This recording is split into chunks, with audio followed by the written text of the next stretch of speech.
So, dear HRVP, my dearest Kaya, Secretary General, ambassadors, allow me to start with a very warm welcome and thanks to each and every one of you for your service to Europe. Many of you have supported and informed me on missions. We went to different missions and many, many familiar faces are here. And I must say the quality and the knowledge that you have at your disposal at all times makes me really proud. And it's a great privilege to represent Europe with such an outstanding diplomatic corps. And of course, I want to extend the congratulations to you, our new Secretary General. Dear Belen, I'm very much looking forward to working with you, and you can count on the Commission's full support. Thank you very much for hosting me here today. In these turbulent times, we will need to rely on all of our strength and forces and to help to keep to chart the way forward and to keep up the good spirit and the energy that we have spread all over the world. And here, my dear Kaya, I'm so glad to have you as the HRVP now. Very much looking forward to working with you for the next 5 years, my dear. The ambassadors. This year, I would like to depart from the normal convention for an ambassadors' conference speech. I will not dwell on our achievements, including yours as ambassadors, that have transformed Europe into a geopolitical union in the last 5 years. I will resist the usual temptation to name-checking as many places as possible. And I can already admit that I will not strike the perfect balance between regions, policies, and multilateral institutions. No, this time I want to reflect the urgent need to understand the changing state of the world, but crucially also the more direct, more focused foreign policy that Europe will need in the years to come in this new world. And the ambassadors, unpicking where Europe stands, how it can navigate and project strength in a harsher world, starts with the need to deal with the world as we find it. The need to build a European foreign policy for the people of Europe. I was in Davos a couple of weeks ago. It is true to say that the conversations are not always a bellwether for the true direction of global affairs. After all, it's a place where leaders have been coming for the last 3 decades to speak of the virtues and less often of the risks of the rise of hyperglobalization. And in many ways, it's still relevant. Because the truth is that the world and Europe is more connected than ever. Since the turn of the century, the volume of global trade has doubled, even if trade within the regional blocs is now expanding faster than trade between them. And we are now more connected in other ways, from our highly integrated supply chains to immediate capital flows and digital communications. But this time round in Davos, there was a stark and sometimes even dark change in tone. And it chimes with many of the messages I've been reading in your cables from around the world. The view of a world trending towards ever more cooperation and hyperglobalization has become outdated. At least that is the feeling that people, certainly many electorates around the world, have been making clear. And it's more than an abstract feeling. The great fears are back. From the fear of climate change to artificial intelligence, to that of migration, or simply of being left behind. And this also permeates into global affairs. Countries are weaponizing their sources of strength against each other. And we are now well into an era of hyper-competitive and hyper-transactional geopolitics. And that, inevitably, affects every single of our relationships. This is a world where we can no longer take much for granted, including the rules and norms that were built over the past 70 years. A world in which major powers try to eke out any possible advantage, using whatever tool works best, whether be it economic, technological, or security tools, sometimes all three at the same time. A world in which there is now concerted attempt to build spheres of influence and even grab land, much like in the 19th century or at the height of the Cold War. A world in which new authoritarian powers are clubbing together with a rogue Russia, ready to pounce on any division or weaknesses in alliances. A world in which emerging powers have become disillusioned with the way the international system works and are increasingly looking for alternatives. In most cases, they will work with whoever puts the best offer on the table. Some in Europe may not like this harsher, more transactional reality. But, dear ambassadors, as I said at the start, Europe must deal with the world as we find it.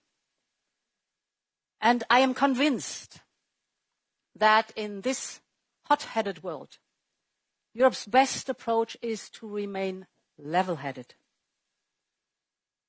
It must make decisions not out of emotion or nostalgia for a world that once was, but rather out of calculated judgment about what is in our own interest in the world as it is today. Because foreign policy and diplomacy are not an end in itself, we all know it. It is a way to deliver stability, security, and prosperity for our citizens and for our partners. And that makes it all the more important that we stay true to who we are and what we believe in. The belief that every country must be free to choose its own destiny in a democratic way. That borders cannot be changed by force. That the UN Charter remains at the heart of our engagement. Our values do not change.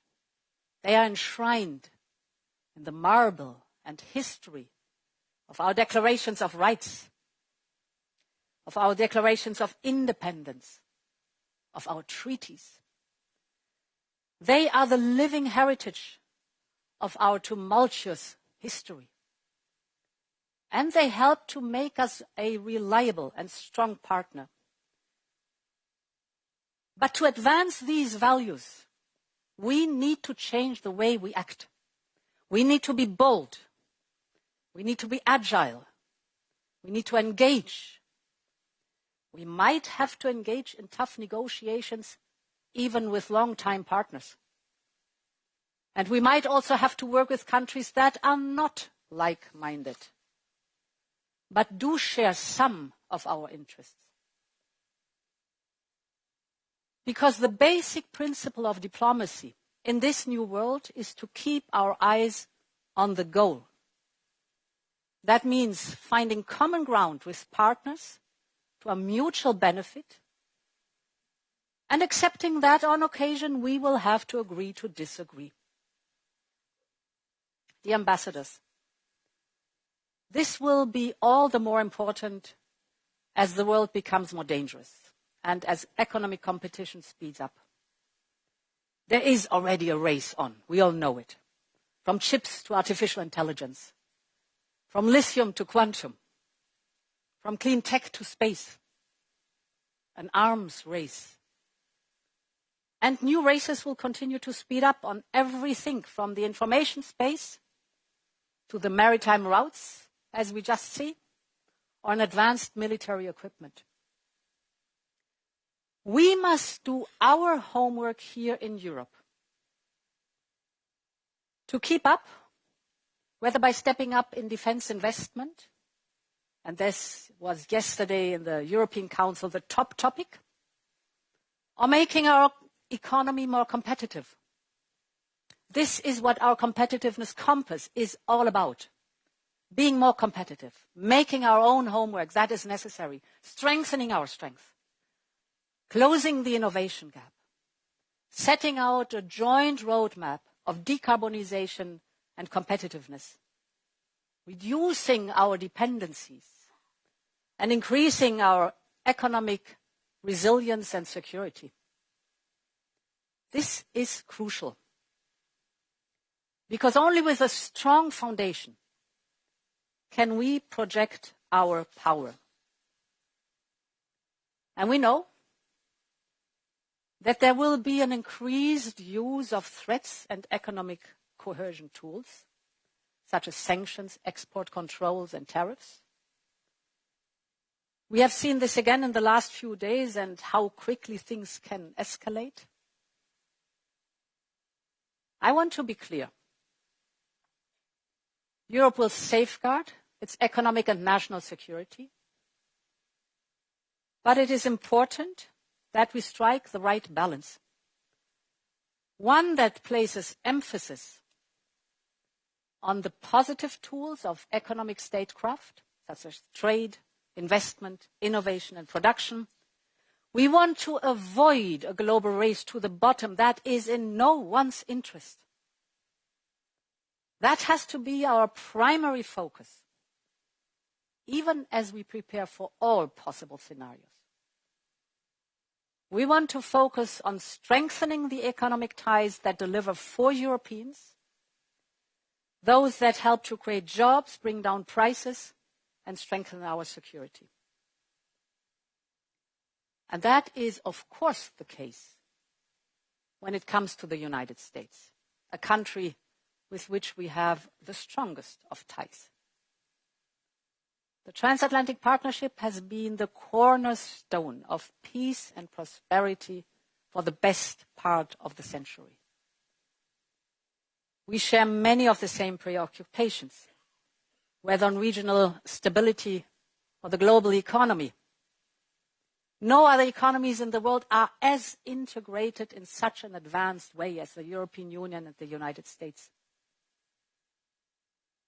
Together, the European Union and the United States represent almost 30% of global trade in goods and services, and more than 40% of global GDP. European companies in the United States employ 3.5 million Americans, and another million American jobs depend directly on trade with Europe. The whole trade volume between us is $1.5 trillion. The point is that a lot is at stake on both sides. There are jobs, businesses, industries here and in the United States that rely on the transatlantic partnership. So we want to make it work. And not only because of our historic ties, but because it is simply smart business. So our first priority is now to work on the many areas where the interests converge. And there's still scope to do so much more, from critical supply chains to emerging technologies. We will be ready for tough negotiations where needed and to find solutions where possible. To work out any grievances and to set the foundations for a stronger partnership. We will be open and pragmatic in how to achieve that. But we will make it equally clear that we will always protect our own interests, however and whenever that is needed. This will always be the European way. And dear ambassadors, the message that we need to pass to our partners around the world is, where it makes sense for Europe, Europe can make it work. If there are mutual benefits in sight, we are ready to engage with you. And a deal with us comes with no hidden strings attached, because our interests are transparent. If a partner wants to invest in clean energy, like clean hydrogen infrastructure, or in raw materials, we are ready to help. Also, because it will help us to ensure our own energy security and independence, and diversify our own value chains. This is why we will continue to invest in Global Gateway.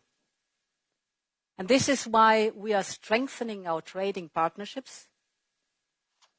It is no coincidence that in just 2 months since the beginning of my second mandate, we have concluded new partnerships with Mercosur, Mexico, Switzerland, and restarted negotiations with Malaysia.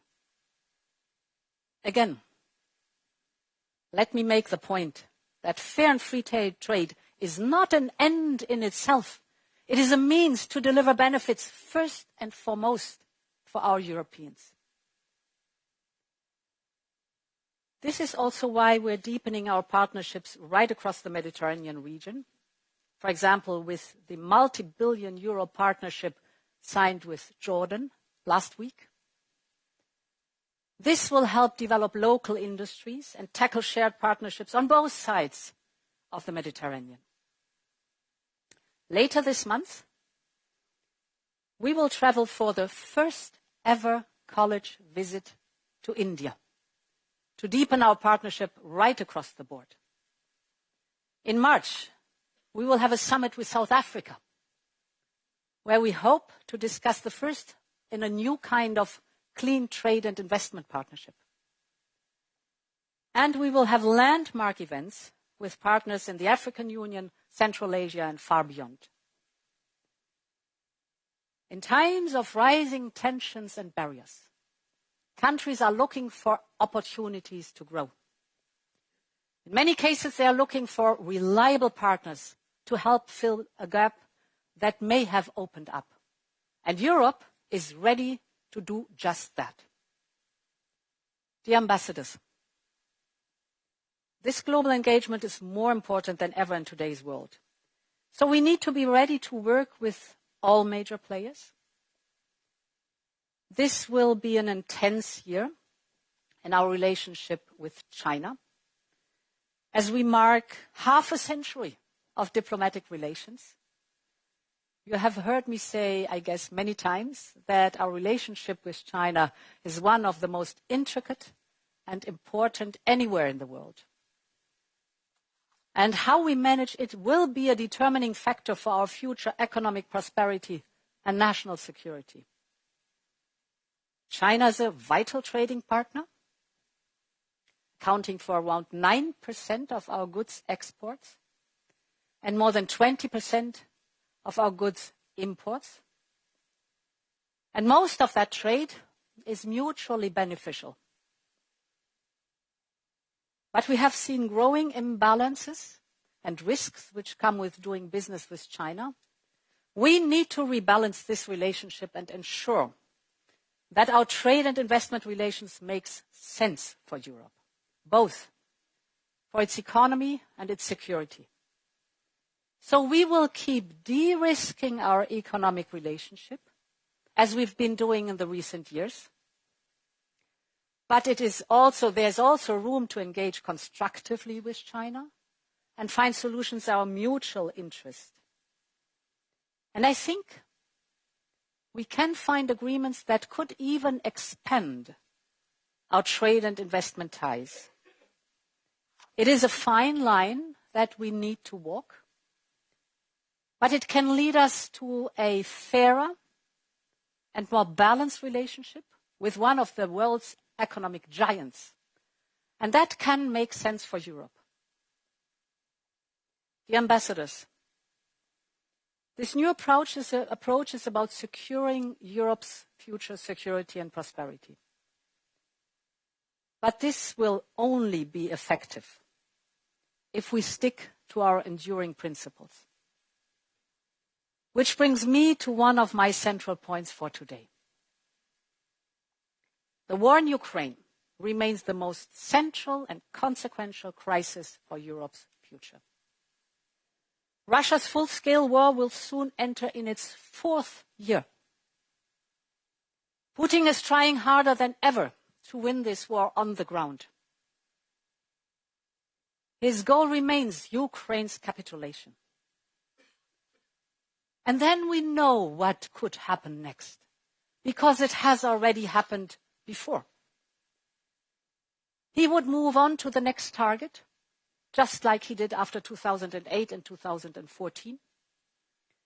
It is not only the destiny of Ukraine that is at stake. It's Europe's destiny.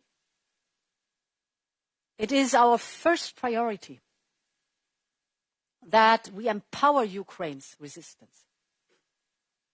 So far, our Union and Member States have supported Ukraine to the tune of 134 billion euros. That is more than anybody else. And thanks to the Ukraine facility and the G7 loan, we have closed Ukraine's budgetary gap for the entire year of 2025. In parallel, we must speed up the immediate delivery of weapons and ammunition. And this will be at the heart of our work in the coming weeks. No one wants peace more than the people of Ukraine. No one. But there's only one path to the just and lasting peace they are longing for. And this runs through military and financial strength for Ukraine. And at the same time, this is also the moment for maximum pressure on Russia. Its economy is struggling with high inflation and interest rates. Our 16th sanctions package is on its way. The phase out of Russian fossil fuels must continue. And it is incredibly important that member states extended the freeze of Russian assets. Now we can continue to put our minds to work on the most creative use of these assets to support Ukraine's fight for freedom. We must show to the Kremlin that the longer the war, the higher the price for Russia. Ukraine needs peace through strength. The people of Ukraine have resisted for so long because they want to be free and they want to be part of our union. And that is their aspiration, rightly so. And no one can take this away from them. It's a matter of justice. But it's also a matter of security, stability, and prosperity. This is a core interest for Ukraine and for all of Europe. And we will make it happen. And this is not only about Ukraine. In a world where size and weight matter, and where small countries can be blackmailed more easily, it is in our shared interest to unite the European family. So at the start of this new mandate, I want to be very clear. 2025 must be a year of progress for all those countries that are on their merits-based path for joining the European Union. Completing our union is in our core interest, and it will be the core priority in the 5 years ahead of us. Dear ambassadors, my message today is that Europe is ready to play its part across the world. I believe that Europe must play its role to the fullest, for example, in the Middle East. Hope, albeit fragile, has started to return, and Israelis, Palestinians, and people across the region deserve for that hope to lead to stability, peace, and prosperity, and the two-state solution. There is a lot that Europe can do. And just last week, member states agreed to lift some of our sanctions on Syria and restart our monitoring mission at the Rafah border crossing. We are the leading donor to the Syrian, Lebanese, and Palestinian people. And we have already increased our humanitarian aid across the region. We are now ready to step up our engagement and look into reconstruction needs. The future of this region is being rewritten today. And it's in Europe's core interest to shape it together with our partners. So we must be there on the ground. And Europe is ready to play its part across all global challenges. To uphold the objective of the Paris Agreement. To support Brazil in achieving a successful COP30 in Belém.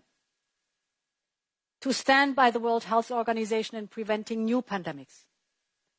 And to provide humanitarian aid to those in need. Dear ambassadors, we are lucky that we can count on all of you to deliver that together with us. And I look forward so much to working with you again and ongoing. But allow me to finish with a message for you and especially young diplomats from the European Diplomatic Academy, who are here with my dear friend Federica Mogherini. You will hear, my dear ambassadors, but all young diplomats, you will hear many times this week that the world is a more dangerous place than it has ever been. That threats come in different forms and from many different directions. And that is true. But far too much talk about today's world is fatalistic. That we will have to endure history from the sidelines. But my dear young diplomats, ask all the ambassadors here in the room. Much of the world sees Europe as stronger than we do. And Europe has much more agency in this world than we sometimes think.